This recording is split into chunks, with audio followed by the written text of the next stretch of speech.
22. Olá, sejam todos muito bem-vindos a mais um episódio do Pod Infância, um espaço de troca onde a infância importa. Eu sou Laís Pessoa, terapeuta ocupacional, e o tema de hoje nós vamos falar um pouquinho sobre as dificuldades alimentares. Esse tema foi o tema mais votado na nossa enquete, né, no Instagram, e aí nós trouxemos ele para a nossa segunda temporada do Pod Infância. Comigo, Mirna, fonoaudióloga e companheira nessa jornada. Seja muito bem-vinda, Mirna, novamente ao nosso Pod Infância. É um prazer enorme estar aqui novamente, né? Iniciando mais essa temporada de informação, de troca, né? De compartilhar saberes com profissionais e com profissionais muito competentes, como hoje a gente tem convidada a Ivana Lemos, uma nutricionista, recém-chegada na Bambino, trazendo muita coisa assim, muita informação importante para compartilhar hoje aqui. Então, a gente gostaria, mais uma vez, de agradecer a sua disponibilidade em participar do podcast. E a gente quer que você se apresente. Meninas, muito obrigada, né, pelo convite. Também é um prazer fazer parte agora da equipe da Bambino. E a minha história, assim, com a dificuldade alimentar, com a terapia alimentar, ela começou desde sempre. Eu brinco que eu sempre gostei dessa coisa de brincar de comidinha, de brincar de boneca. Então, desde muito novinha, eu era aquela menina que com 7 anos brincava com os bebezinhos, que não podia ver uma criança que adorava. Então, a minha história com a infância é desde a minha infância. Eu sempre gostei desse movimento. E a minha mãe era uma mãe que era muito ativa na cozinha. Então, eu sempre tive essa expertise de estar olhando ela, de ficar acompanhando ela preparando os alimentos. Ela sempre cozinhou muito bem, então eu ficava ali observando tudo. Aí eu brinco que eu aprendi só de observar, né? Então, começou muito nessa infância. E depois, quando eu entrei na nutrição, eu já sabia que eu não me encaixaria na nutrição tradicional. Algo ali dizia assim, não, é isso, mas eu ainda não sei o que é. Foi quando eu fiz a disciplina de psicologia da nutrição, e aí eu tive a oportunidade de conhecer um pouco sobre os transtornos alimentares, sobre esse olhar da psicologia sobre o comer, e aí eu comecei a, é isso, é o que eu quero, é olhar realmente a alimentação não só como uma coisa única, mas como um todo, né? E eu comecei a ter esse interesse, a estudar um pouco sobre isso, sabendo que iria atender crianças. Foi quando eu entrei no Pronutra, que é o programa de nutrição aos transtornos alimentares. Eu entrei lá em 2012, ainda como extensionista, e comecei a atender criança. Eu era aquela que dizia assim, chegou criança minha. E aí eu comecei a ter esse contato. Principalmente os meus primeiros casos eram de anorexia infantil, pegava casos bem graves. Então, desde a graduação, eu já comecei a ir para esse público. Tive praticamente uma pós-graduação lá, porque eu passei mais de 4 anos no Pronutra. Entrei como extensionista, depois saí como voluntária. Hoje, voltei. Tá ligada, né? Eu vi recentemente. E agora eu tô no Pronutra Kids. Por quê? Porque o Pronutra era a partir de 12 anos. Então, a gente agora vai pegar essa faixa etária dos 2 aos 12. E eu vou estar à frente do programa. Então, é uma honra muito grande para mim, né? Poder voltar agora e realmente fidelizar.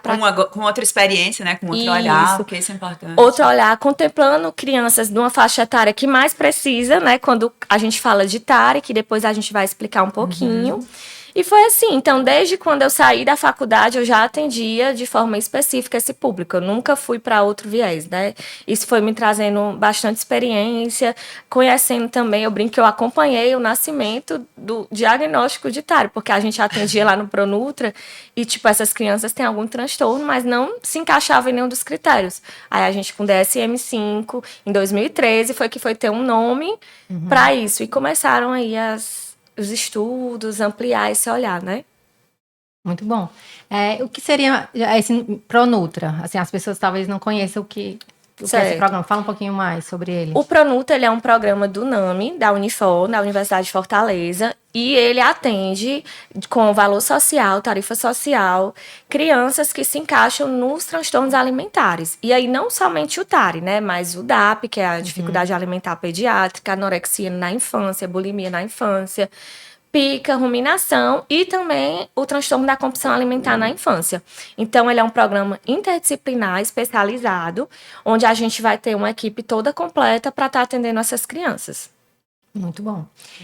Nós recebemos você na nossa equipe assim, com muito entusiasmo, né? Quando a Ivana veio para a Bambino, a gente está aqui cheia de planos, de supervisões, de estudos de casa. A gente sabe a importância de alinhar toda a equipe, né? Da equipe estar toda alinhada, do benefício que tem para a criança quando ela está num espaço onde todos estão conversando a mesma coisa, Sim. né? Então vamos entrar no nosso tema, né, que é sobre dificuldades alimentares. A gente escuta muito nas rodas de conversa, né? Meu filho comia tudo na introdução alimentar. Ele aceitava fruta, aceitava... E à medida que foi crescendo, essa recusa começou a vir. Sim. Explica muito para a gente aqui, para os nossos ouvintes também, o que seria o que seria típico, assim, esperado, um desenvolvimento saudável, e o que seria algo que a gente precisa se preocupar. Certo. Quando a gente fala de introdução alimentar, a gente fala de uma janela de aprendizado. Então, essa criança, ela está numa janela de aprendizado importante, onde ela começa a ter contato com esses alimentos, né?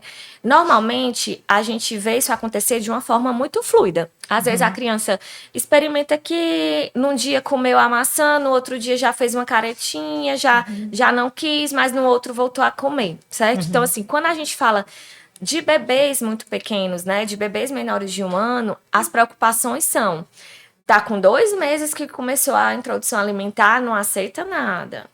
Ou nunca teve interesse nenhum em nenhum tipo de alimento. Você ia ofertando, mas era aquela criança muito passiva, que se tu não ofertasse, não come, consegue pular várias refeições, faz muito reflexo de protusão de língua, né? A Mirna conhece bem. Então, assim, fica sempre sem conseguir. Então, são situações que a gente já começa um alerta nos menores de 1 ano, certo?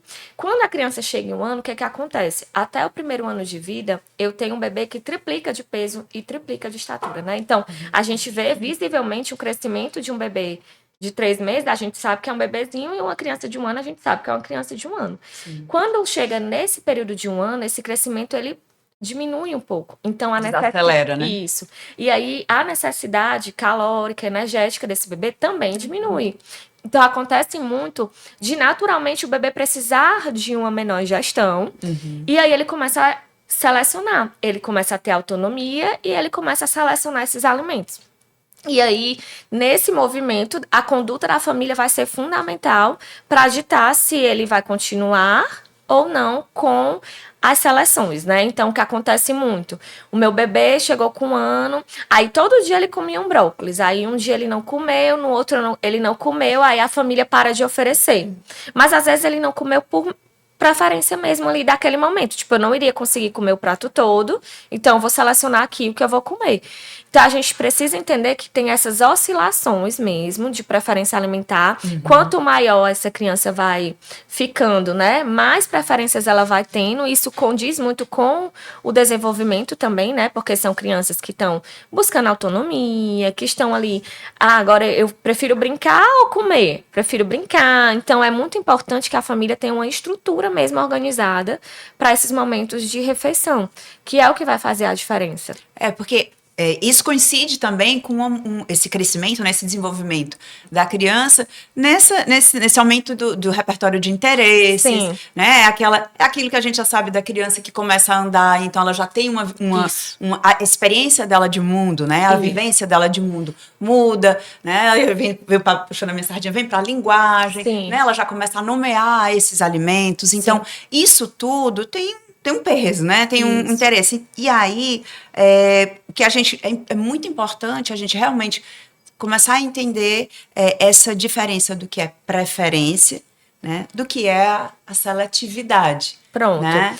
Do que é a seletividade do ponto de vista de dificuldade, né? Mas aí, assim, ainda caminhando aí nessa questão da preferência, que estratégias, né, essa família pode usar para que isso não se torne, de fato, uma barreira, né, para essa criança. A seletividade, a gente costuma dizer que ela faz parte do desenvolvimento infantil, né? Da forma que eu expliquei, a criança vai se tornando mais seletiva, vai tendo suas preferências, conseguindo verbalizar isso, e aí a gente vai diferenciar de que forma. A criança demora muito tempo para comer, sabe? Aquela criança que, Ivana, eu passo 1 hora tentando fazer ela almoçar. Aí a gente já começa a ligar o alerta. A criança começa a recusar grupos inteiros de alimentos, por exemplo, ela não come nenhum tipo de proteína. Ou texturas inteiras, tipo de alimento, não consegue transicionar a alimentação, ainda não consegue comer a refeição da família na mesa. Começam a ter momentos estressantes, né, nessa alimentação. Então, a mesa, ao invés de ser um lugar de um comer efetivo, de um comer saudável, passa a ser um lugar de briga, de estresse, onde aquela Tensão, mãe... né? Isso. Pressão. Aqueles pais, aquela mãe fica naquela tensão. Será que vai comer? Será que não vai comer? O que é que Angústia eu até, né? faço? Angústia. E aí, normalmente, nesse período, as famílias, elas começam a usar de práticas contraproducentes. Né? Elas começam a negociar com a criança, algumas começam a usar os distratores, as telas, porque gera aquela sensação de, mas ele tem que comer alguma coisa. O que é que eu consigo fazer ele comer agora? Então, os sinais de alerta é quando esse momento, principalmente, começa a ficar difícil. Quando você vê que a alimentação não é mais tão natural. Eu preciso de um desgaste para que ela ocorra. Então, nem sempre é só porque a criança não come nada. Às vezes é porque a criança não consegue efetivar a alimentação em si. Não tornar aquele momento um momento natural do dia a dia, do cotidiano. Isso. A gente, como teóloga, puxando a sardinha, a gente vê muita participação da criança, Sim. né? A gente vê muito assim, a postura da criança, a autonomia que a criança Isso. tem. Então, quando aquele momento sai, né, de um momento cotidiano, prazeroso, né? Porque a refeição é um momento de convivência social. Isso. Né? Então, quando deixa de ser, né, esse momento e passa a ser um momento de tensão, de Isso. estresse, de frustração, de... Isso. Às vezes são crianças, por exemplo, que a família diz assim, ó, eu preciso colocá-la no integral, mas eu não consigo, porque ela não come lá. Ela não consegue comer lá, nada lá. Ou o inverso, né? Eu vou colocar ela no integral, porque ela não consegue comer em casa, pode ser que lá, né? Às vezes tem isso também, essa transferência de, vamos dizer assim, não é de responsabilidade, De ambiente. né? Daquilo, de repente, na escola, junto com os pares, né? Uma mudança Sim. o cardápio mais específico, né? Específico não. Variado. Mais variado. Um cardápio mais variado, ela junto com os pares, isso pode promover Sim. Pode, mas normalmente na criança que já tem o TARI, ela não consegue. É que, na verdade, como a gente está nessa nossa conversa, a gente está até tentando esclarecer. Que seria realmente parte do desenvolvimento saudável, seria preferência. Que seria... E até como a gente ajudar também a essas famílias, né, onde a criança não tem um transtorno, mas nesse momento está nessa fase da Sim. preferência. Nesse momento, quando a criança está na preferência, o que a gente tem que fazer? Ser responsivo, estruturar a refeição, ter horários bem definidos de alimentação, mostrar para aquela criança que existe uma rotina alimentar. Olha, café da manhã, lanche, almoço, não deixar de ofertar, é muito importante. Estar sempre ofertando alimentos diferentes, porque o que acontece muito é o funilzinho ir reduzindo. Quanto mais a criança vai demonstrando a preferência, mais a família só oferece aquilo. Então, assim, eu acho que o principal é a oferta. É não deixar de ofertar. Porque, às vezes, tem muita sensação de que o comer é só ingerir, né? E não é. Então, às vezes, a criança está olhando aquele alimento ali, vai poder despertar o interesse nela. Às vezes, cheiro, né? Isso, vai ter o contato com o alimento, o cheiro, os aspectos sensoriais, visuais, olfativos. Ela vai começar a poder... Você vê o outro, né? Isso. Refeições e famílias são muito Sim. importantes. Então, a gente também vê muito bebês que, mesmo quando já estão com 1 ano, nunca sentaram à mesa para comer com os pais. São aqueles bebês que são alimentados. Quando eu faço introdução alimentar, também responsiva. E eu digo muito, bota a cadeirinha do bebê junto com vocês. Eu sei que é trabalhoso, né? Às vezes a gente quer comer ali, mas dá vontade. Tudo, né?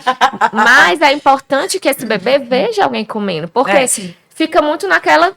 Ele tem que ter um modelo. Isso. Né? A criança aprende com o modelo. Então, os pais, aquele pai que vai comer olhando o celular, né? Que vai a TV ligada na cozinha e tal. Isso é um modelo. Né? Então temos que inserir essas crianças também na mesa, assim. Para mim, os principais pontos são esse. A gente ensinar os pais a serem responsivos mesmo. E dividirem as responsabilidades, né? Qual é o papel da família e qual é o papel da criança. Porque o papel da criança é decidir se vai comer, né? O papel da família é ofertar, é ter estrutura, definir onde a criança vai comer. Sim. Então, a criança decidir que vai comer na sala, não é papel dela, né? É papel da família.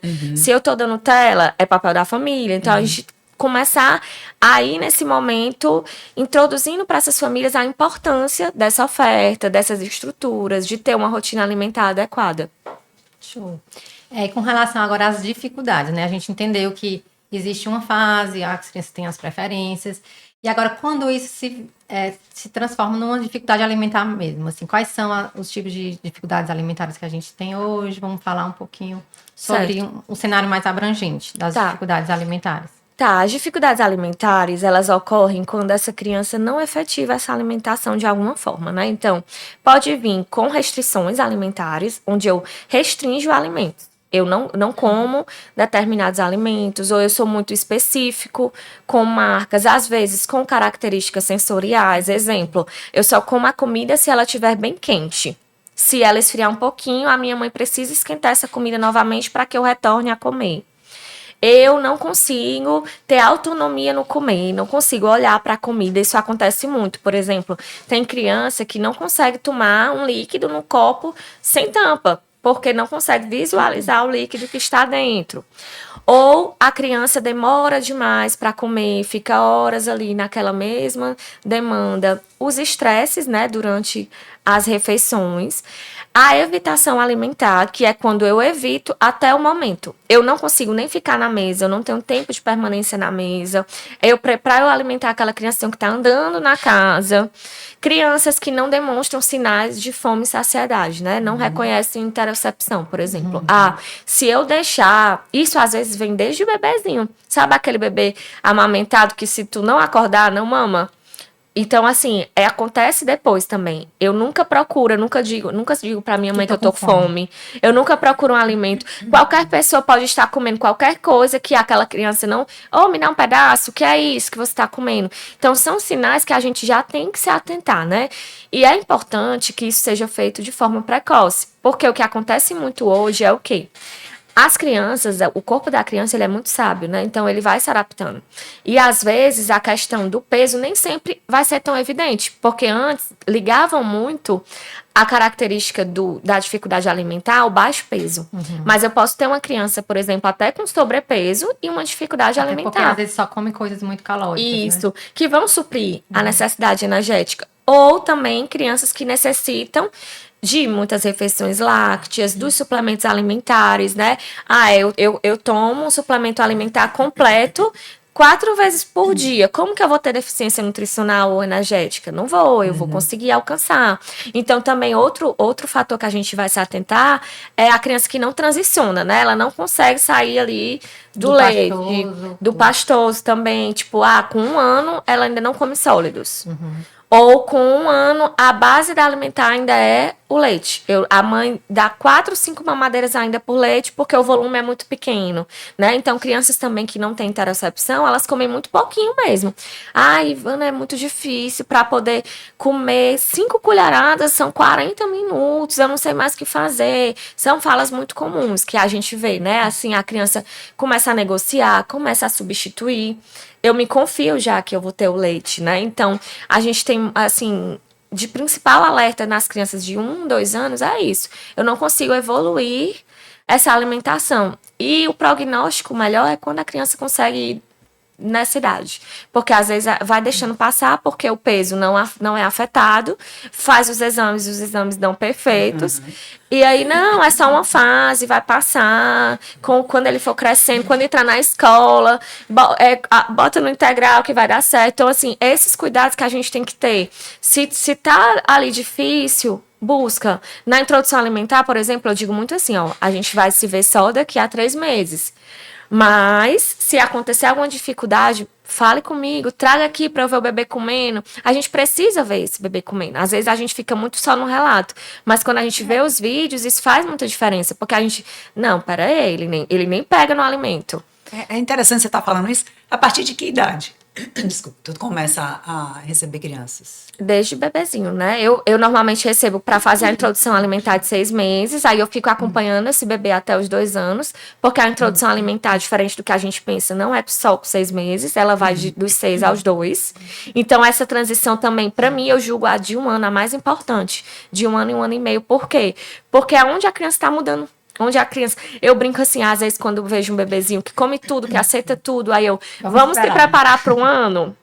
Aí eu começo a treinar essa família para quando esse bebê fizer 1 ano que ele vai começar a diminuir o volume. Aí é onde a mãe, não, mas ele comia um pratinho cheinho de comida. E aí, às vezes, o que faz essa dificuldade iniciar, claro que não é só isso, né? A dificuldade alimentar, ela é multifatorial, mas as conduções, a forma de manejo familiar é que vai ditar se essa fase vai ser mesmo uma seletividade fisiológica, porque acontece, juntamente também com que a gente escuta muito falar que é a neofobia, né? Eu fico mais atento a esses alimentos. Isso vem desde dos nossos primórdios, onde a gente, para se defender, né, a gente evitava alguns tipos de alimentos, por isso que na neofobia os alimentos principalmente afetados são os amargos, porque são os alimentos que naquela época podiam ser venenosos. Então, eu evitava aqueles alimentos como proteção mesmo. Então, isso a gente herdou, né? E aí a criança fica mais defensiva. Por isso que é muito comum elas começarem a não querer, por exemplo, as folhas, os vegetais verdes, porque vem desse movimento também da neofobia alimentar. Mas aí se a gente conduz de uma forma adequada, essa neofobia passa. Eu consigo ir ali trabalhando, ofertando de pouquinho. Sabe aquela criança que não come o brócolis, mas se eu botar no arroz, ela aceita. Aí um dia, quando ela sai, ela vê o amiguinho comendo, ela come o brócolis. Na dificuldade alimentar, isso não acontece. Eu não como mesmo. Eu não consigo em nenhum contexto, né? Então, pelo contrário, em contextos externos, aí que eu recuso, aí que eu não consigo. Então, acho que o principal é esse, é a criança não conseguir evoluir para a naturalidade do comer. Apesar que comer não é natural, não é um comportamento natural, é um comportamento aprendido. Mas ele é para ser natural no contexto. Então, eu não vejo mais aquela fluidez na hora da alimentação. Isso é um sinal de alerta importante. Então, viu que o bebezinho tá lá, ó, não consegui, ele não consegue nem ficar na mesa com a gente para comer, ele nunca comeu na mesa com a gente, já é um sinal importante. Vamos falar agora do TARI, né?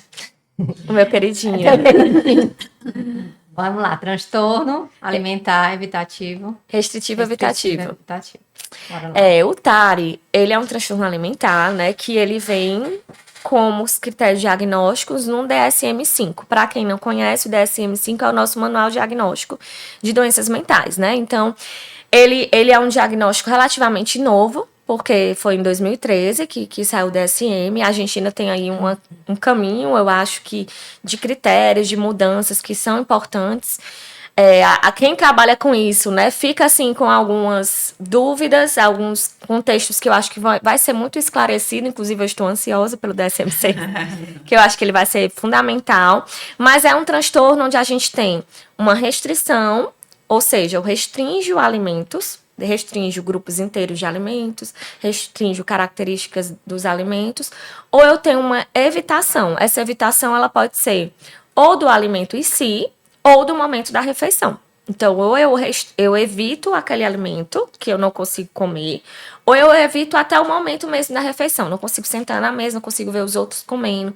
Por mim, eu ouvi já isso de uma criança de 10 anos. Ele disse, tia, se pudesse eu comia numa cápsula. Então, tipo, não existe prazer nesse Remédio. comer. Pra suprir ali eu não precisaria comer, né? Não sente prazer na alimentação. E a gente tem 3 subtipos de TARI, né? O primeiro subtipo é de característica sensorial, né? Sensorialidade.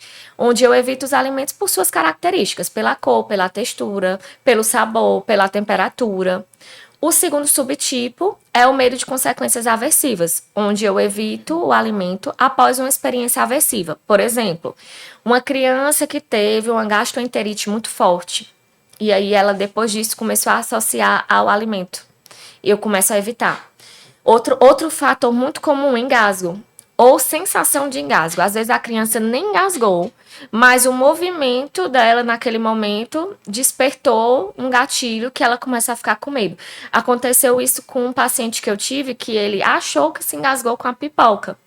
Por quê? Porque ele tipo, começou a tossir, né, como método de proteção mesmo, daquela pipoca, e a babá dele se apavorou. Então ela começou a gritar, esse menino tá engasgado, não sei o quê. Ele já tinha. O manejo em si já Contribuiu. Isso. Ele tinha sentido, ele já tinha até botado outra pipoca na boca, mas como ela ficou falando, ele internalizou que ele tinha engasgado. E isso despertou um medo muito grande. É muito comum essas crianças do medo de consequências aversivas, elas mudarem o padrão alimentar. Exemplo, não come mais nada sólido, só passa a comer só líquidos, porque acha que não vai engasgar com líquido.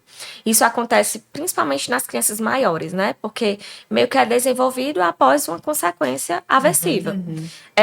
É um dos transtornos também mais difíceis, porque ele tem muito a ver com a fobia, com a ansiedade, né? Gera uma ansiedade alimentar importante. E aí a gente tem que estar muito alinhado com a equipe de psicologia para conseguir ir guiando esse paciente. E o terceiro subtipo é o que não tem interesse. Eu não tenho interesse. Aquela criança que, desde pequenininho ele nunca gostou de comer, ele não pede, ele não olha nem para comida, ele não procura. Então, a gente tem esses 3 subtipos e eles podem vir juntos. Por exemplo, eu posso ter um subtipo evitativo com características sensoriais. Além de eu não ter interesse, eu também, quando eu tenho especificidades, né? A gente chama dieta de parênteses. É o biscoito, marca tal, de sabor tal. Biscoito Maria. Isso. Redondo. Isso. Eu como o pão, mas é o pão do São Luís saindo na hora. Tipo, se não for saindo naquele momento, já não funciona. É o bolo da padaria tal, sabor tal. Então, assim, é a dieta de parênteses. Eu como, tem ali o parênteses. Se não for naquilo ali, eu não vou conseguir evoluir. E qual seria? É um diagnóstico muito sério. Sim. Né? E como você diz, de certa forma, novo para a população, vamos colocar assim, para as famílias. Né? E aí, possivelmente, nós temos muitas crianças que não estão sendo tratadas. Sim. Qual é a consequência, né, para o desenvolvimento dessa criança? Não ter o diagnóstico do TARI, não ter o diagnóstico, ou até mesmo ter, mas não ser tratado. Sim, é muito comum, todos os estudos mundiais, né, ele mostra que o TARI é subdiagnosticado. Com certeza. Porque nós não temos tantos profissionais capacitados, né, para avaliar esse transtorno, e é muito normalizado. Então, hoje em dia, eu até brinco que a gente tem que focar nos pediatras, porque eles são a nossa principal porta de entrada para observar isso, né? Não tá legal, vamos avaliar se tem um transtorno alimentar restritivo, né? E as consequências, elas podem vir de diferentes formas. Na minha prática, a pior consequência, a mais dolorosa, é a psicossocial, né? Essa criança, ela não consegue... São famílias que não conseguem viajar, são famílias que não conseguem ir para o aniversário na casa da avó. Tudo gira em torno daquela alimentação. Não, mas se ele vai para o passeio da escola, olha, mas o passeio o dia todinho, ele não vai almoçar lá, não. E agora? Aí eu já vi casos, por exemplo, eu tive um paciente que ia para Guaramiranga, né, para o Remanso. A mãe foi atrás no carro porque ela não conseguiu. Tipo, ela pensou, como que ele vai ficar lá o dia todo sem comer? Eu tenho que dar uma segurança, porque às vezes não é só o alimento. Às vezes eu não como o meu alimento dentro daquele outro ambiente. Sim. Então, tem esse fator também. Eu consigo comer, mas eu não consigo comer... o arroz feito pela minha avó. Isso, muitas especificidades. Eu tive uma paciente também que ela não comia mais porque a mãe mudou o fogão. Então, ela associava o fogão à comida dela. São crianças que tem muito, sabe, a comida do fulano, traz o almoço do fulano. Eu até brinco nas minhas... Eu faço o mesmo, mas ele não come, só se for... Aí eu brinco muito com as minhas famílias, não existe, é o almoço. Não nomeie como a comida dele, porque a gente já começa também a dar rótulos, né? Exatamente. Que aí a criança internaliza, mas eu não como, mas tá tudo bem, traz a minha comida. Então, assim, pra mim a principal consequência mesmo é psicossocial, o sofrimento. A gente vê um sofrimento importante nessas famílias, né? A gente vê mães muito sofridas, muito cansadas, são pais que realmente já tentaram de tudo para aquela alimentação acontecer. Deixam de viajar, deixam de sair de casa. Ou leva, né, alimentação para viajar. Ou então passa... Bem específica. Isso. É muito comum eles levarem tudo, mas aí, às vezes, eu já recebi muito assim, a gente vai viajar para tal lugar no final do ano, aí a gente quer que ele coma. Te dá um prazo. A meta é sua. Tipo isso. Mas é um contexto também que quanto maior a idade, mais difícil é o tratamento e mais longo. O TARI, ele tem um tratamento muito extenso, não são pacientes... Tem uma idade de dizer assim, não, essa criança está com a idade tal e a gente já pode diagnosticar o TARI? Não, ele pode ser diagnosticado desde pequeno, mas assim, bebês não tem como... Normalmente... Não tem repertório de alimentação para se dizer. Mas o TARI não tem uma idade específica, inclusive existem adultos com TARI, né? Isso também é muito comum. Mas olha, eu era igualzinho a ele quando eu era pequeno. E hoje eu como tudo, né? Então a gente também tem muito adulto com essas dificuldades. Adultos que não vão para almoços de trabalho, porque vai ter comida, que evita, que já se programa, tipo, eu vou pro restaurante tal. Eu já vou almoçar antes. A Laís e a Mina me chamaram, deixa eu ver aqui o restaurante que elas botaram, se tem alguma coisa que eu como, entende? Então, acontece muito também isso, né, dos adultos, e aí isso é desde a infância. Agora, quanto antes, o prognóstico é melhor. Com certeza. E falando um pouquinho mais agora da terapia alimentar, né? Certo. Essa terapia alimentar, ela é algo que surgiu agora, é algo novo? Porque às vezes a gente escuta muito assim, é frescura, só deixar com fome. Sim. Que ele come. Esse negócio de terapia alimentar é de moda, porque tá na moda agora. Sim. Eu acho que agora, inclusive com as redes sociais, a terapia alimentar ganhou uma visibilidade, né? E é importante falar que nem tudo que tem nas redes sociais é uma terapia alimentar mesmo, né? Adequada. Porque, assim, a base da terapia alimentar é o quê? É eu trabalhar a responsividade. Eu responder a essa criança. Eu vou ensinar essa criança que a responsividade existe. Então, eu como profissional, eu tenho que ser responsivo e treinar essa família para essa família também ser responsiva com essa criança, certo? Então, assim, é uma nomenclatura nova, mas, por exemplo, em 2012, eu fazia terapia alimentar sem ter o nome de terapia alimentar. Então, é uma coisa que já meio que vinha muito do aconselhamento nutricional, onde a gente também usava muito a educação nutricional, né? A atividade de educação nutricional para ir trabalhando, mas não aquela atividade de educação nutricional de alimentos bons, alimentos ruins, alimentos saudáveis, alimentos não saudáveis, porque isso não faz nenhuma criança comer. Então, é mesmo a gente ir trabalhando esse comportamento alimentar. Eu acho que o diferencial é o comportamento alimentar. E eu acho que, para mim, hoje, as profissionais que se destacam em atendimentos de terapia alimentar, elas precisam ter essa experiência, essa vivência da psicologia. Porque isso vai fazer total diferença em tudo, até nas conduções com as famílias.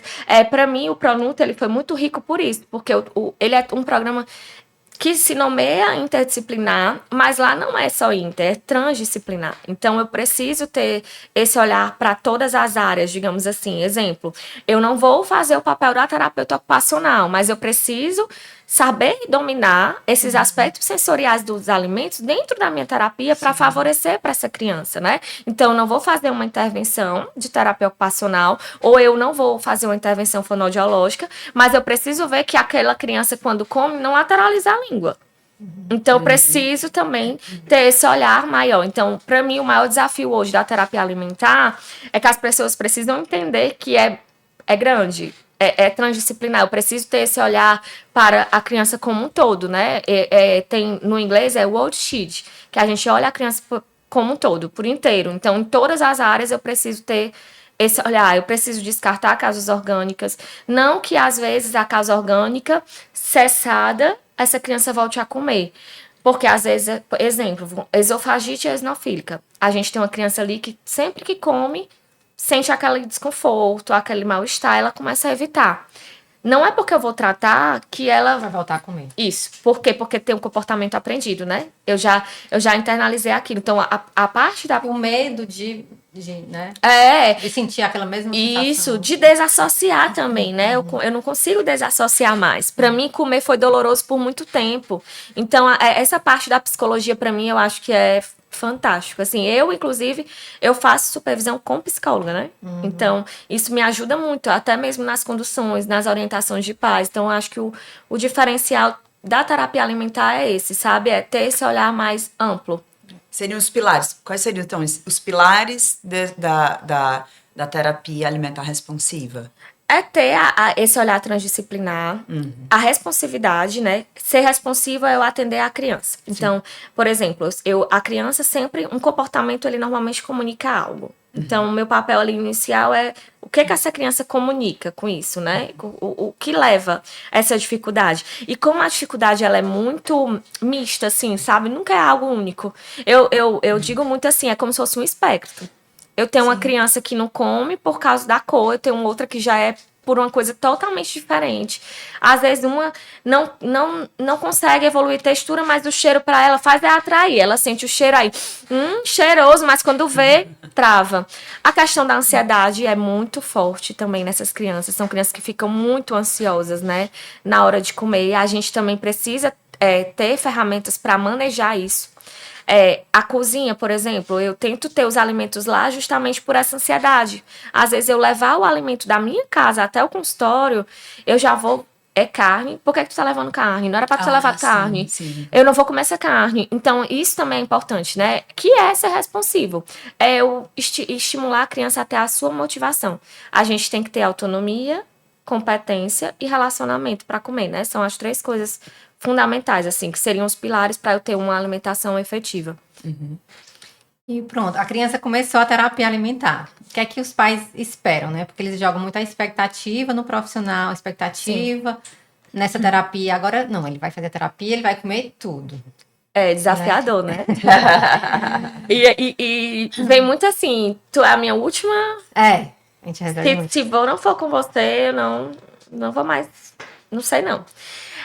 Pra mim, o mais delicado da terapia alimentar é fazer os pais entenderem o processo da terapia alimentar, né? Então, antes da criança comer, eu tenho muitas etapas até essa criança comer, né? E principalmente por essa questão mesmo psicológica. Então, eu preciso trabalhar comportamento alimentar antes de eu conseguir inserir novos alimentos.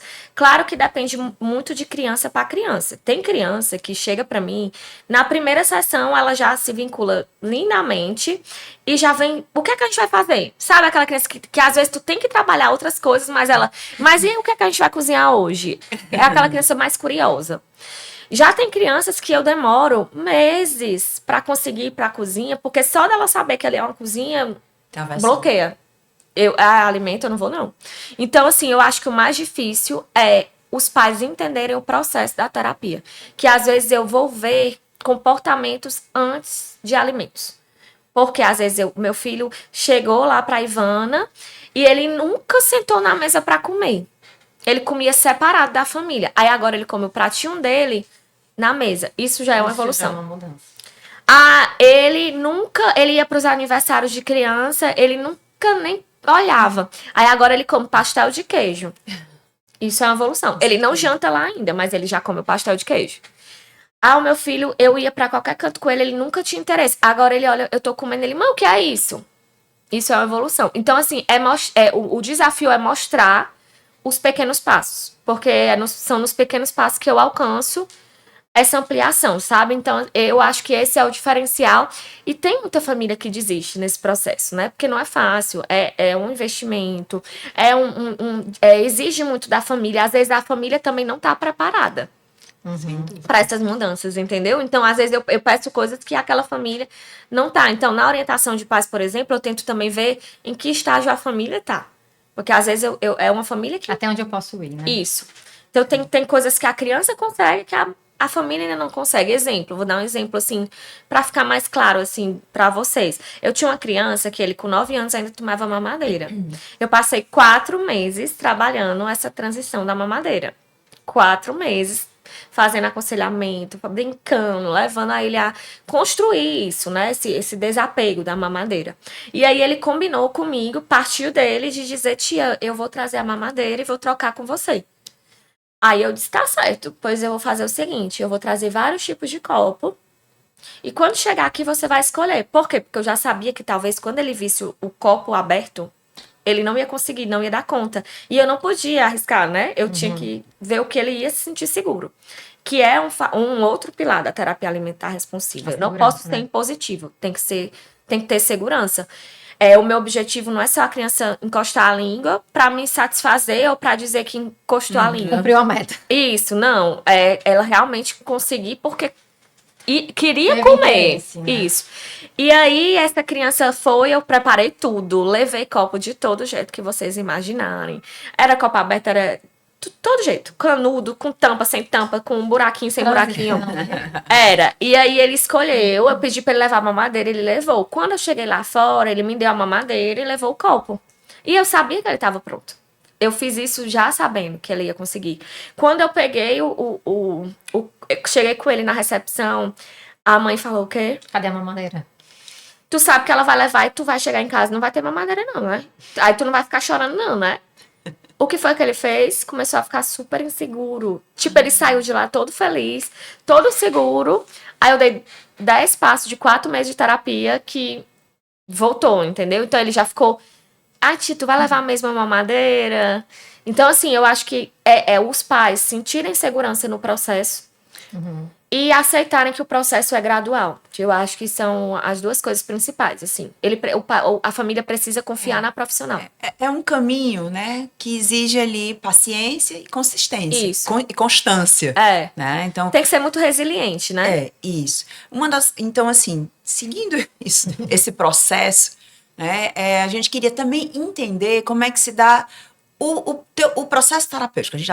É óbvio que é um processo extremamente individualizado. Sim. Né? Mas aí a gente queria que tu explicasse um pouco para essas famílias que estão acompanhando a gente hoje, e até para outros profissionais, Sim. porque isso é importante, né? A gente ter o conhecimento, como até um dia eu conversei contigo e falei, ó, explica para mim também o que é que tu faz. O que é que tu faz, né? Então, como é que acontece esse processo assim, desde que a família entra em contato com você, digamos assim, como é que Certo.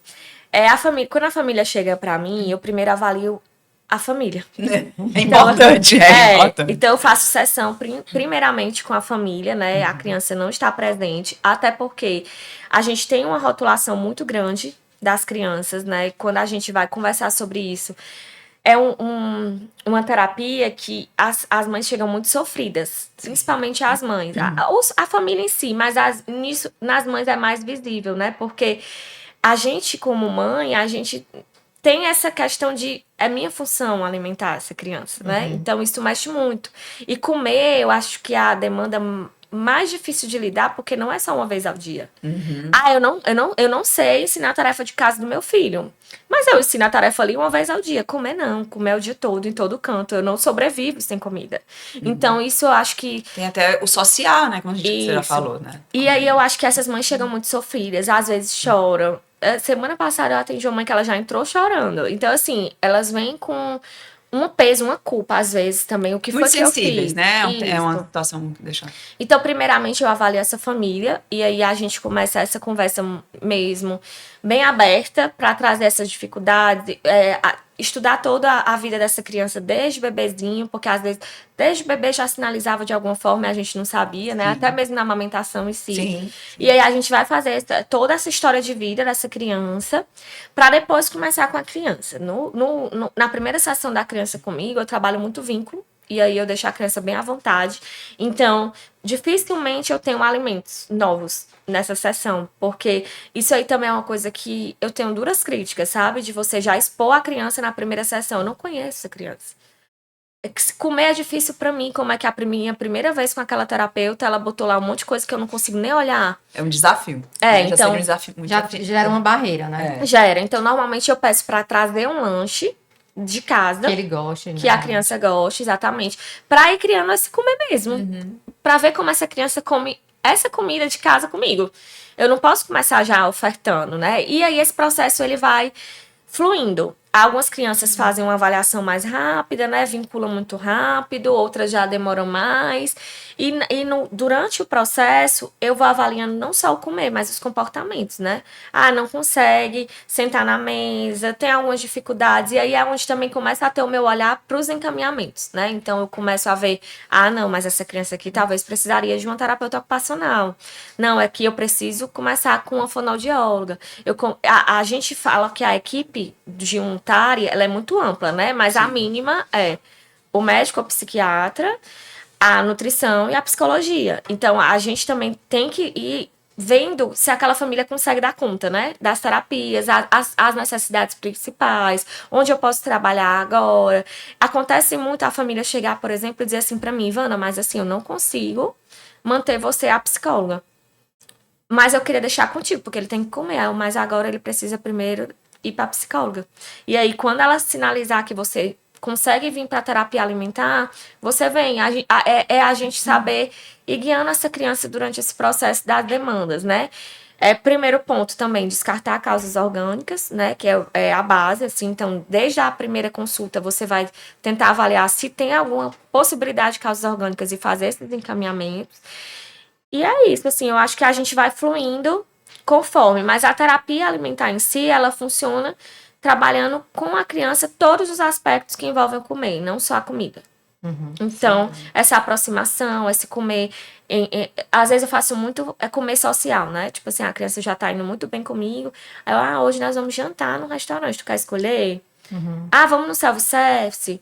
Então, vai dependendo muito de cada criança mesmo, do tempo de cada criança. E algo que eu achei diferencial no seu trabalho foi quando você veio para Bambino, né? E a gente teve que transformar o setting terapêutico numa cozinha, né? Sim. Literalmente. Então, pia, fogão, frigobar, a gente teve que adaptar para esse setting, né? Explica pra gente como é esse processo. Sempre tem alimentos, sempre, você já explicou um pouquinho, mas assim, efetivamente, a importância desse set ser uma cozinha.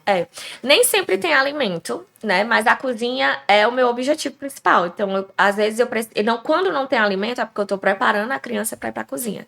E cozinhar é terapêutico, gente. Então, assim, você pode não gostar de cozinhar, mas a partir do cozinhar, a criança ela vai ter várias experiências ali durante tanto de desenvolvimento mesmo, como autonomia, como de despertar interesse, como de conhecer alimentos. É muito comum crianças com dificuldades, com TARI, por exemplo, principalmente, não saberem nem o que é alimentos. Tipo, tu mostra uma mão e a criança manga. E pra gente parece assim, como assim a criança não? Mas existe muito. Tem criança que nunca olhou pro prato do pai. Às vezes tem meta minha que é assim, olha, você vai levar essas duas folhinhas. Aqui você vai desenhar o prato da mamãe, aqui você vai desenhar o prato do papai. Porque ela nunca viu. Ela não sabe nem o que tem no prato. Ela sempre teve o prato montado, comendo sozinha em um outro lugar. Então é começar a preparar por isso. Olha, agora que tu já conheceu, que tu viu, o que foi que tu sentiu quando tu viu a comida deles? O que é que tem de diferente? O que é que muda pro seu? Tu acha que agora tu consegue comer o almoço com eles? Vamos combinar? Ou jantar? Então é a gente ir moldando esse comportamento alimentar mesmo. E a cozinha, ela é o espaço onde a criança se sente segura comigo. Exemplo, também é muito comum, viu? Começa a comer na terapia e ainda não generaliza, né? O comportamento. Sim. Porque essa responsividade é muito importante. Por incrível que pareça, eu não peço as crianças para comer. Então, fica aquela coisa assim, como assim? Tu não pede? Então, eu construo ali com eles, eu coloco na mesa, agora eu passo o dia todo comendo, né, gente? Eu coloco ali na mesa. E a gente passa... Não vou dizer nem que a gente passa o dia sentindo o cheiro, mas... Então, a cozinha, ela é uma maneira de aproximar a criança através do cozinhar da comida. Então, cozinhar vai ser o processo. Algumas crianças, nesse processo, começam a ter interesse, outras não. O processo, às vezes, traz segurança. Eu sei o que tem dentro. Tipo, ela botou isso. Então, eu consigo comer porque eu sei o que tem lá. É diferente de eu já mostrar. Tipo, ó, isso aqui é uma bolinha de batata. Aí a criança, não sei, não como batata, eu não vou comer. Quando tu vai no processo, eu vou muito falando também, né? Sobre o que a gente tá fazendo, como é esse alimento. Parece com tal coisa. É falar também durante o processo com a criança que também vai despertando essa motivação. Às vezes é uma criança que começa a se interessar pelo cheiro.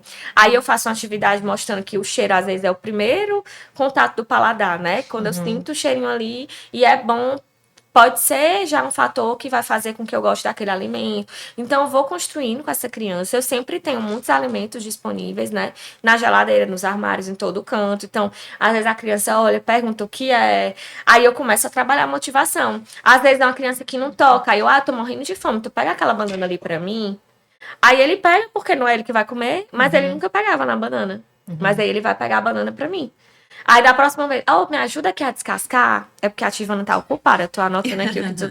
Então a gente vai fazendo essa Natural, aproximação natural e mostrar que comer é para ser natural, não é para ser sofrido, não é para ser doloroso. E às vezes nesse cozinhar eles despertam prazer. A criança, quando ela cozinha, ela se sente competente, ela se sente com autonomia, ela se sente capaz. Isso gera motivação intrínseca. Eu começo a me sentir motivada. Olha, mas foi eu que fiz. Olha, agora eu sei fazer. Às vezes também não come, mas começa a fazer em casa. Eu vou fazer para minha mãe, eu vou levar para minha mãe.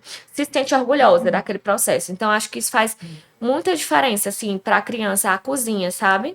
E era isso até que eu ia falar, que é como a gente acompanhou, né? Então, quando você chega na Bambino, não existia essa cozinha planejada dentro de um set terapêutico. Sim. Né? E uma das coisas que a gente acompanhou de perto foram as suas solicitações, o detalhe, Sim. né? Esse detalhe que favorecesse esse processo. Né? Então, isso é algo que realmente foi, a Bambino abraçou esse projeto. Tá? Mas aí a gente tem também, enquanto profissional, enquanto equipe, porque, como você sabe, a gente está, né, temos os profissionais de diversas áreas lá na clínica. E eu vejo, assim, quando você fala dos encaminhamentos, né? Dessa necessidade do trabalho multi, né? Dessa transdisciplinaridade. E é interessante porque, enquanto fono, além dessas questões de motricidade oral, a gente tem algo que às vezes chega para a gente na criança pequena, uma criança que tem um transtorno motor, né? Transtorno motor de fala, e aí ela tem uma alteração motora oral, e ela retém o alimento na boca. Então, ela não, naquele momento, você sempre... no meu caso, a criança de repente chega para mim, eu vou precisar também fazer esse encaminhamento para você, porque até que ponto ela está retendo aquele alimento, a criança que vai demorar muito a se alimentar. Então, ela está retendo o alimento por conta do sabor, do paladar, da dificuldade de alimentar, ou por uma questão motor oral, né, que é muito comum para a gente, é a criança que ela vai reter o alimento porque ela não consegue planejar, né, todo o processo de mastigação e deglutição de forma adequada. Sim. Tá? Então, apesar de você já ter falado um pouco aí a base da equipe, né, multidisciplinar na criança, na criança que tem uma dificuldade alimentar, seria o psicólogo, a nutri e o pediatra. Né? Mas assim, a base mínima, né? A base mínima. Mas assim, precisa muitas vezes de TO, de fono, odontopediatra é muito importante e muitas vezes muito negligenciado. Então, ter esse olhar também para o encaminhamento para odontopediatra. Outro profissional que é muito importante, otorrino, né? A gente tem crianças daí que tem otites frequentes, né? Amidalites frequentes. Amidalite. Que a gente sabe que isso também gera alteração de paladar, né? Porque a gente sempre tem a ideia de que esse sabor tá aqui na boca, né? Não. Mas ele vem... Então, a gente tem que ter esse olhar para isso. Você falou agora da questão motor oral. Mirna, eu acho muito importante a gente falar sobre isso. Por quê? Porque às vezes a criança precisa estar preparada para a intervenção motor oral. Sim. Como que eu vou fazer uma intervenção onde eu preciso manipular alimentos, evoluir textura, se a criança não vai conseguir comer aquele alimento? Então, é muito importante esse seu olhar por isso, porque realmente, às vezes, ela não vai conseguir. E aí, a gente vai ter que dar uma pausazinha, trabalhar essa relação com esse alimento, essa permissão para ela conseguir fazer a terapia motor oral, entendeu? A terapia motor oral, às vezes, ela pode ser um potencializador da dificuldade alimentar. Exemplo, eu já tive criança que internou e aí, devido a manipulações orais, ela parou de comer. Por quê? Porque já tinha a dificuldade, entendeu? Claro que numa criança que não tem a dificuldade, não vai ter muito impacto. A gente não vai ver esse impacto visível. Mas eu já tenho dificuldade aí, ingenuamente, a gente vai fazer essa intervenção e eu fico mais aversivo. Porque mexer na minha boca, para mim, é aversivo. Então, esse cuidado, ele é muito importante de esse olhar. Eu vi aquela criança, ela foi para a terapia motor oral, por exemplo, e eu vi, não, mas aqui não é muito fluido, não. Acontece algo aqui que não é como as outras crianças quando estão na terapia, né? Eu pego aqui o alimento, ele já repulsa. Isso é muito comum em bebê. Virar o corpo. Tipo, o bebê tá aqui, aí tu vai pegar a colher, vira pra trás, né? Não consigo nem ver a colher. Um bebê que tu mostra a colher e ele já... Algo tá errado. Já é um sinal de alerta importante. Claro que não vai ser na primeira vez que você oferece o alimento pro bebê. O bebê também pode ter preferência. Eu gosto mais de comer com a mão, inicialmente. Sim. Ou eu gosto mais de comer com a colher. A introdução alimentar responsiva entra aí também. Também. Porque o método, ele não pode ser ditado. Ele deve ser adaptado. Então, às vezes também a gente tem que ter esse olhar disso. Não existe o melhor método, né? Existe a preferência da criança. Isso, a gente ser responsivo com a criança, né? A criança comunica. Às vezes eu odeio colher mesmo. Às vezes eu fui um bebê que adoeceu muito e o meu remédio era na colher. Às vezes pequenas mudanças. Ó, vamos parar de ofertar o remédio na colher. Por mim, ninguém ofertava na colher, né? Porque já era, assim, uma questão muito de associação, de medo, de ruim, de sabor ruim. Então, às vezes a gente tem que pensar muito nisso. Como é o comportamento que aquele bebê fica quando a gente tá ali na frente do alimento. Pensando assim agora em prevenção, né? A gente sabe desses estilos parentais, né? Que você falou aí que realmente elas ditam muito como vai ser, né? E como prevenir essa dificuldade alimentar. Existiam os pais mais autoritários, outros mais responsivos, né? Que você a sua abordagem, né? Existem aqueles pais mais invasivos. Sim. Então, esses estilos parentais, eles podem influenciar nessa... Sim, eles influenciam diretamente, né? Normalmente, por exemplo, se eu sou um pai mais autoritário, eu vou tender a pressionar mais. Eu vou tender a tirar um pouco da autonomia da criança. É aquilo e pronto. Tipo, eu não escuto o que aquela criança tá me trazendo, né? Eu defino os extremos, né? Eu preciso definir, mas não de uma forma impositiva visível. Eu defino assim, as refeições na minha casa são na mesa. Mas eu não preciso ser autoritária para dizer isso, entendeu? Comunicar isso. Então, eu acho que é muito desse malabarismo, né? Eu acho que é o sonho de todo pai ser 100% permissivo, desafiador, difícil. Mas eu acho que é importante. O pai que é mais negligenciador, ele é aquele que...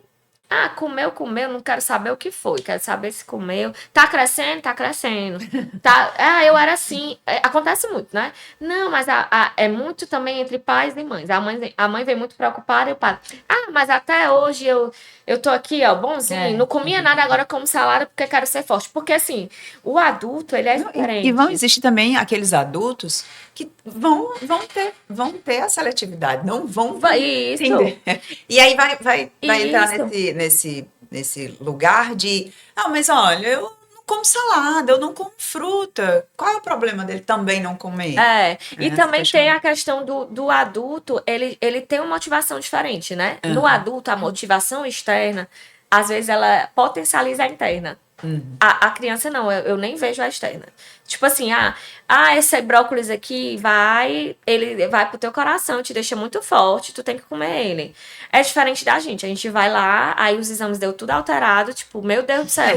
A criança, ela não consegue processar isso, né? Que, tipo, por mais que a gente explique que essa criança pode ficar doente, que isso tá fazendo mal pra ela, cognitivamente ela não vai conseguir visualizar isso. Sim. Isso não vai ser uma coisa que vai fazer ela se motivar a comer. Diferente de nós adultos. Aí eu explico muito isso. Porque que esse adulto que tá me dizendo assim, eu não comia salada, mas hoje eu quero emagrecer e eu como. Mas aí ele tem um motivador externo. Tem a estética, tem outros fatores que influenciam ele conseguir, entendeu? E aí começa o quê? A ter contato, é muito comum adultos que tinham TARI, que começam a comer, eles começam aos pouquinhos, tipo, come a salada mais com molho, corta bem picadinho ali, escondido e come. Então, assim, é um processo mesmo que a gente vai vendo acontecer, independente da idade. Mas a motivação externa do adulto é diferente da criança. E aí esses pais, às vezes, eles também transferem, né? Transferem esses comportamentos para os filhos. De acordo com o seu perfil. Então, são pais que, tipo, você só levanta da mesa quando você terminar. É diferente de você dizer assim, filho, agora tá na hora do almoço. Eu não terminei de comer, a Mirna não terminou de comer, a Laís não terminou de comer, você vai esperar. Entendeu? Então, A forma como você comunica, né, isso, muda muito. é mudar a comunicação mesmo. É estabelecer os limites, deixar os limites claros, mas tem que fazer práticas coercitivas, de pressionar, de exigir. Quando você fala dessa questão dos limites, uma outra coisa tá aí. E essa autonomia da criança em relação, eu diria assim, aos alimentos e à alimentação. Sim. Né? Como é que se dá? Porque aí chega um momento em que, eu vou, sei lá, foi no pediatra, no nutricionista e tal, então, igual você falou agora, olha, você precisa comer tal e tal coisa. E aí, porque algumas famílias vão ter mais rigidez, Sim. né, em ter que seguir aquilo, e naquele momento a criança Não consegue. não consegue, e ao mesmo tempo, como é que eu consigo Dar autonomia ao mesmo tempo fazer com que ele exatamente isso, ter esse equilíbrio. equilíbrio. Ter esse equilíbrio. Sim, isso Aliás, acontece. isso existe? É bem difícil, né? É bem desafiador. Acontece muito também assim. Eu chego, ele tá com pré-diabetes. A criança tem TARI, aí tá com pré-diabetes. Mas o que ele come são só alimentos que vão aumentar essa... Isso. Vão ter uma relação direta com essa glicemia, né? E tudo. Aí chega e diz assim, olha, eu fui pra pediatra, e aí ele tá com pré-diabetes, e ele não come nada, e aí eu queria que tu me mandasse um cardápio. Não vai adiantar, né? Então, assim, a gente vai trabalhar primeiro os comportamentos e aí a gente vai modificando. Exemplo, estabelecendo limites. Tipo, eu não vou pegar essa criança que come chocolate todo dia e vou dizer que ela nunca mais vai comer chocolate se é a única coisa que ela come. Essa criança todo dia come batata no almoço. Aí eu agora, não, mas eu tenho que cortar o carboidrato dela. Aí eu vou pegar e vou dizer, não, agora você não come mais batata não, você come carne. Pelo contrário, eu vou piorar essa criança. Ela, às vezes, ela pode até perder o alimento que ela já consumia. Por quê? Porque ela começa a associar assim. Lembre-se sempre, o TARI está muito ligado à ansiedade. A ansiedade, o que é que a gente faz quando a gente está ansioso? A gente evita o comportamento que vai levar a gente à ansiedade, né? Então, a gente tende a evitar o que nos causa ansiedade. Então, se eu tenho uma ansiedade alimentar muito forte, e aí a minha mãe chega pra mim, eu só como batata, eu não consigo comer outra coisa, porque eu tenho realmente um transtorno alimentar. Aí ela diz assim, olha, mas a batata tu pode morrer, porque tu tá com diabetes, e a tua glicemia vai ficar muito alta. Meu filho, você precisa comer proteína, porque é a proteína que vai mudar a sua vida. Você lembra que a doutora fulaninha falou que você não pode mais comer carboidrato? Porque carboidrato, meu amor, ele vai fazer a sua glicemia aumentar e você vai ficar com diabetes. A criança... Gente, imagina a criança ficar apavorada. Aí o que a criança faz? Para de comer a batata. Mas ela consegue comer outra coisa? Não. Então, assim, é fazer uma... Restringe cada vez mais. Restringe cada vez mais. Então, eu tenho que fazer essa transição de uma maneira muito cuidadosa. É igual crianças com alergia alimentar, que às vezes a criança tá lá, não tem mais alergia, mas não consegue transicionar. Controlada, mas isso, porque quando ela era pequena, era muito... Você não pode aceitar nada de ninguém, porque pode ter leite, você pode morrer se você comer, entendeu? Então, a forma como eu vou conduzir, isso é muito importante. Então, a criança tá... Não é que é na terapia alimentar, porque também parece assim... Isso gera muita dúvida também, tá? Como assim? Olha aí a comida que ela tá fazendo. Tipo, a criança tá lá, a criança tá comigo, a criança escolheu salame. Aí, eu vou dizer que ela não vai botar salame? Nunca no Brasil. O nutricionista tá oferecendo um alimento. Isso. Mas às vezes é a porta, entendeu? Sim. Às vezes é onde eu vou conseguir. E aí eu vou mudando. Tipo, eu estabeleço que é só um dia. Eu estabeleço que... olha, você pode... Com isso aqui, você tá vendo? Porque muitas vezes, esses tipos de alimento, pra criança que tem dificuldade com proteína, eles são a porta. Porque a proteína também, às vezes, é muito associada ao consumo de animais, né? As crianças pequenas, elas têm muito disso também, de associar a proteína, mas eu tô comendo a galinha, eu tô comendo o boi. Então, eles começam a fazer essas associações. E aí, a gente também precisa ir de passinho mesmo, senão a gente retrocede. Existe uma frase que eu gosto muito, que diz assim, qualquer terapia é pior que nenhuma terapia. E é justamente isso. Não adianta eu pegar essa criança e fazer um terrorismo nutricional com ela, Porque ela não consegue. Eu tenho que ir aos poucos, gradativamente modificando. Então, eu só comia batata, deixa eu ver aqui. Aí vai da expertise, né? Tipo, eu normalmente, por mais que eu deixe a criança livre lá no consultório, eu direciono. Então, assim, eles também, eu vou dando sugestões, tipo assim, mas olha, tem não sei o quê, que eu já queria que fosse aquilo. Aí, isso vai despertando, porque é construído, Você tem né? que ir conduzindo, né? Mediano. As meninas que eu dou supervisão, elas dizem, não vou conseguir, não. Tu inventa na hora, aí eu invento na hora. Agora sim, claro que você tem que realmente, pra você ter uma cozinha terapêutica, você tem que saber cozinhar, né? Porque eles inventam de tudo. E aí tem que dar o teu jeito. Tipo, eu já fiz tudo que vocês imaginarem. E fica aquela dúvida, né? 50 minutos tu consegue fazer tudo isso, mas porque já é uma habilidade. E aí eu acho que eles também começam a desenvolver isso comigo, eles me ajudam muito, né? Eu estabeleço muito as regras. Tipo, às vezes tem família que tem medo, tipo, mas tão pequenininho e já tá assim. E eu tenho criança que Eu já vi uma bem pequenininha essa semana. Tem umas bem pequenininhas. É. E a minha filha, muito pequenininha, ela já fazia, né? Hoje ela tem 7 anos, ela consegue fazer vários alimentos. Então, tipo, ela mesma, ela se acha, porque ela diz assim, eu sei fazer isso, sei fazer aquilo. Mas é a confiança. Eu confio muito, né? Claro que eu vou muito com eles estabelecendo limites, né? Tem criança também que não tá preparada para ir pra cozinha. É outro movimento muito ansioso dos pais, né? Tipo assim, mas eu achei muito massa o teu trabalho, porque tu cozinha, mas tu não cozinhou com o fulaninho ainda. Mas ele não tá pronto. Se ele não responde os meus comandos, eu não posso ir pra cozinha com ele.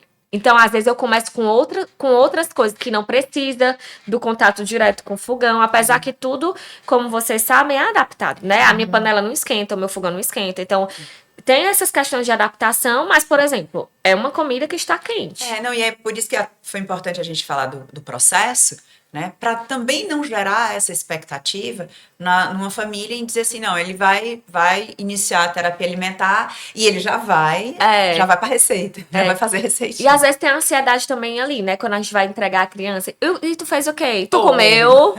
Aí esse trabalho de orientação parental também é importante, né? De validar também as conquistas. E não gerar, não aumentar essa ansiedade. Né? Porque antes eu tinha uma angústia por não saber o que fazer, eu entro, como na verdade todo processo terapêutico, existe uma expectativa, e aí o que era angústia agora vira uma ansiedade, vira algum tipo de pressão, né, na criança, alguma cobrança em relação até à própria família. E perguntar se a criança comeu é um tipo de pressão. Com certeza. Então a gente também tem, até mesmo essa forma de passar para os pais é importante, porque também acontece muito assim. A criança comeu comigo, né? Nunca tinha comido macarrão na vida. Aí comeu macarrão tal. Aí a mãe sai da consulta, vai direto no supermercado, compra 10 pacotes de macarrão. Aí chega em casa, já é o jantar da criança. Ela acabou de comer comigo. Ela já vai jantar, a criança trava, gente. Ela pensa assim, tudo que eu comer com a tia Ivana agora, eu não vou mais comer a minha comida que eu gosto. Eu vou ter que ficar comendo isso aqui. E aí, às vezes, até mesmo essa condução, tu oferece, mas só daqui a 2 dias. Porque gera ansiedade. E aí, isso é normal da família, né? E a alegria também, né? Eu tenho um filho que nunca comia, eu vejo muito essas alegrias, né? Até pra mim mesmo. Às vezes eu sabe, tu não vai acreditar. E a pessoa, não, pelo amor de Deus. A frase que eu mais escuto, Tiva, eu não vou te levar pra minha casa. Que eles vão também nisso. Às vezes eles se apegam, né, com você, já tem aquela segurança. Então, assim, a gente também construi isso. Às vezes eu vou pra casa da família, não sempre, mas sempre que eu posso, né? Assim, porque acaba que pela rotina é um pouco difícil, mas às vezes eu costumo ir também pra essa criança estar naquele ambiente, me ver naquele ambiente. E pra eles é tipo assim, meu Deus, ela vem almoçar aqui. E fica aquela ansiedade, e aí eu vou e vejo todo o movimento da família também durante o horário do almoço, os vídeos, eu peço muito vídeos, né, da família comendo, as meninas dizem assim, mas eles vão ajeitar tudo pra te mandar, vão? Não. Tem coisas que... No começo vão, mas depois não dá, você vai começando a ver, eu acho que é muito insight mesmo, sabe, eu acho que, não sei, eu acho que é natural da gente. A coisa vai evoluindo de uma forma mais orgânica. E aí eu vou muito assim com as crianças. Às vezes eu planejo uma coisa e é outra completamente diferente do que eu planejei. Quem trabalha com criança tem planejamento, mas... Execução. Exatamente, tem que ter o jogo de cintura, né? Isso. Nem todo dia é um dia bom. Isso. Porque assim, você tem você entra também numa rotina de terapias da criança. Né? Isso. Dificilmente uma criança que vem para um acompanhamento com a gente, ela tem só fono, ela tem só nutri ou ela tem só TO. Né? Ela já tem ou ela tem o esporte, ela tem a escola, né? Ela tem várias outras atividades. Né? Então, isso é muito importante para a gente entender que pode ser que naquele dia ela já tenha passado por momentos desafiadores. Sim. Naquele dia ela pode... Aí, como a gente estava falando das outras questões, né, que envolvem aí, ela pode estar no estado gripal, ela... Até emocionalmente, né? Isso. Ela pode estar mais ansiosa, pode ter acontecido algo que tá ali deixando ela sem apetite. Isso. Também é muito comum, por exemplo, crianças que... Tem as comorbidades, né? O TAR, ele tem muitas comorbidades, normalmente associadas. Tu associa, é mais comum ele ocorrer com um determinado transtorno ou não? Não. Ao contrário do que muita gente pensa, eu tenho mais pacientes típicos do que atípicos. Sim. Então, às vezes, associa muito ao TEA, né? Mas nem sempre está, não. Eu tenho mais pacientes típicos. E de diferentes idades. Então, assim, eu acho que para mim, os que estão maiores associados é a ansiedade, toque e a depressão. Às vezes tem criança deprimida que aí confunde com interesse em comer, sabe? E aí a gente tem que ter esse olhar mais vivo para isso. Eu acho que isso é uma informação super importante, né? Para conscientizar as pessoas, porque para não colocar dentro das caixinhas, né? Já vi um rótulo, um diagnóstico mais amplo. Sim. Né? E na verdade, essas associações vão acontecer, mas como você está, pelo menos na sua prática clínica nesse momento, né? Sim. Se manifesta dessa forma. Então, estamos chegando ao final do nosso Pode Infância. Queria agradecer a Ivana, né? E você pode dar a última dica para os nossos ouvintes, telespectadores. Algum livro, alguma leitura que você indica? Sim, né? Eu agradeço o convite a vocês, tá, gente? A minha dica principal é que vocês passem a olhar para o filho de vocês para além do prato, realmente olhar o que essa criança comunica, olhar a forma que essa criança diz para vocês, né, como é essa dificuldade delas, passar a fazer mais refeições em família, ter exposição mesmo da criança com o alimento. Não é porque o seu filho não consegue comer que ele não consegue, por exemplo, sentar na mesa de um restaurante e ir estabelecendo isso com essa criança. De literatura, tem um livro que eu gosto muito, que é o Comendo Feliz. Ele é um livro de uma nutricionista, que é a Karine Durões. Ele traz muito esse olhar da parentalidade, né? De como tornar esse comportamento alimentar mais fluido. Então, acho que para pais seria esse. Que bom. Então, obrigada a todos. Eu que agradeço. A gente fica aguardando o próximo episódio. Tchau, tchau. Tchau, gente.